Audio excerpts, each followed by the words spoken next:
제가 비행체에서 썼던 기술인데요. 어떤 프로펠러 팬이 있지 않습니까? 그러면 이게 화목나 연료를 펠럿을 적게 주면 적게 타고 많이 주면 많이 탄다고, 적게 주는데 많이 타는 경우는 없다고 제가 말씀을 드렸었고요. 그래서 그 연료를 뭐 정기적인 방식이든 석유적인 방식이든 적게 주면은 적게 프로펠러가 돌려주고, 많이 주면 많이 이렇게 돌려진다. 그러면서 이제 속도를 그걸로 강중력이다 합시다. 그러면 속도를 조절할 수 있고, 선풍기도 그와 같은 방식을 할 수 있으며, 그다음에 또 좌우의 회전수를 오른쪽 왼쪽에 프로펠러에 각각 틀린 정기적인 힘을 주게 되면 많이 주는 쪽으로 주향이 됩니다. 그리고 이제 가변 프로펠러 밑으로 내려갈 때는 이렇게 프로펠러 이렇게 내리고 위로 올라갈 때 올리는 이런 기술 구조를 제가 말씀을 드렸었는데요. 조명도 마찬가지입니다. 여기서 자동차에서도 쓰일 수 있고 뭐 어디서든 다 쓰일 수 있습니다. 배에서도 쓰일 수 있고요.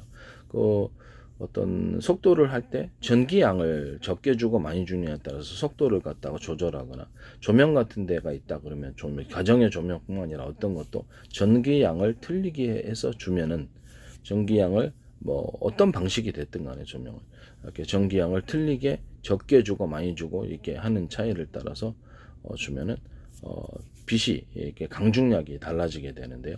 섬세하게 어떤 방식은 이제 조명 램프다 그러면 조명 램프에 참여하는 숫자가 이제 이렇게 램프가 10개다 그러면 10개다 그러면 그중 언오프 방식으로 해서 2개만 참여하게 한다든지 5개만 참여하게 하든지 10개를 참여하게 하든지, 그렇게 해서 빛의 조절을 틀리게 만들어 줄 수 있고요.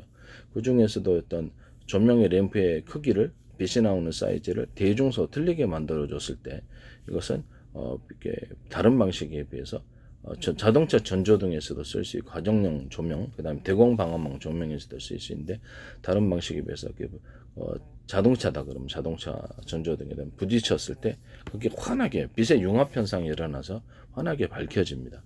뭐 이와 같은 방식을 사용하시면 제 기술 구조가 되겠습니다.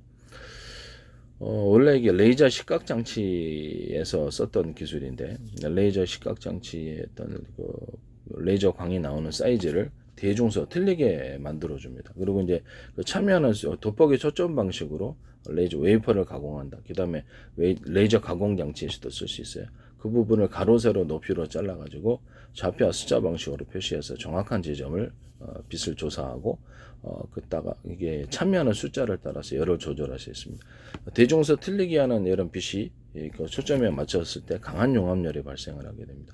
이것은 제가 발견해낸 것으로서 모든 만물은 서로 융합하고자 하는, 하나가 되고자 하는 그런 현상이 있다라고, 평균하고자 하는 그런 원리가 있다라고 제가 말씀을 드렸었죠. 그래서 모든 만물이 특히 같은 물질이었을 때 어떤 평균하고자 한다라는 거죠. 어떤 유리병에 갇혀 있거나 이렇게 됐을 때는 이렇게 서로 교류가 안 되므로 평균이 안 되겠지만, 그러지 않은 상황에서는 평균한다라는 거죠. 이 이론을 제가 이렇게 발표를 했었는데요. 이에 따라서 이제 한번 해보시면, 실험을 해보시면, 검증해 보시면 맞을 겁니다.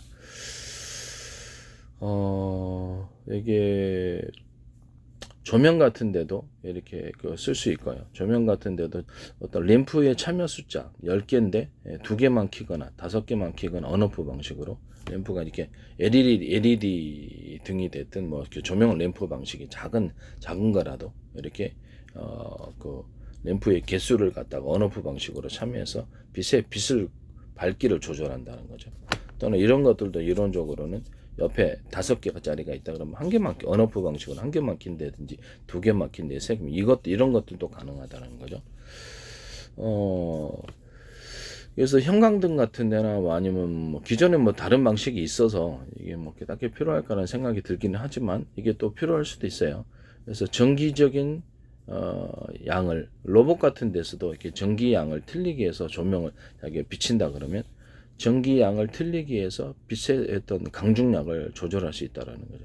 그것이 어떤 방식이든 간에 공급 측면에서 빛을 전기를 제한을 해가지고 통제하는 방법, 또는 수용 측면에서 50W다, 뭐 15W다, 60W다, 30W다 이러지 않습니까? 전구도.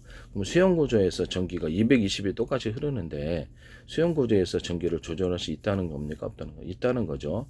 그런 방식으로 해서 조절할 수도 있습니다.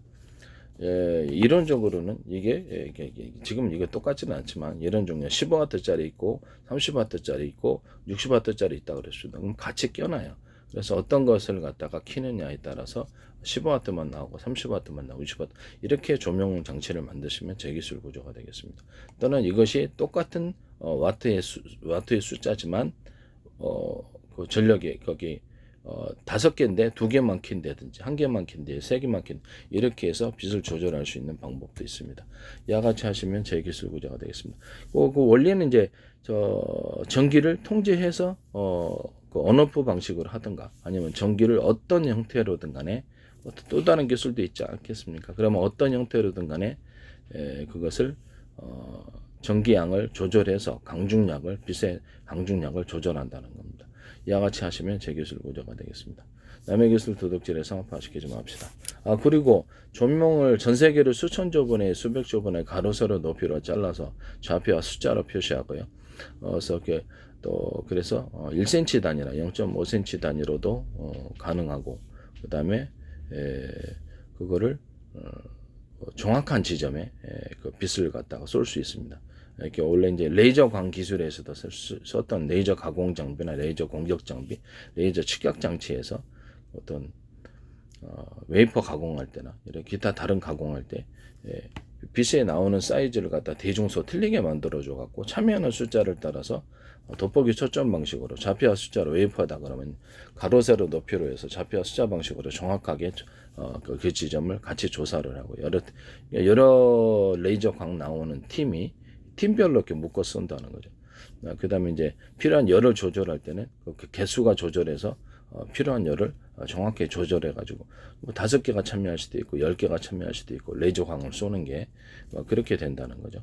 여기서 나온 기술인데 어떤 그 방 안에서도 조명이다 그러면 자동차도 조명을 할 때도 좌표와 숫자 방식으로 해서 전방에 보이는 가로세로 높이로 잘라서 1cm나 0.1cm 단위로도 가능하고 좌표와 숫자 방식으로 정확히 조사를 합니다.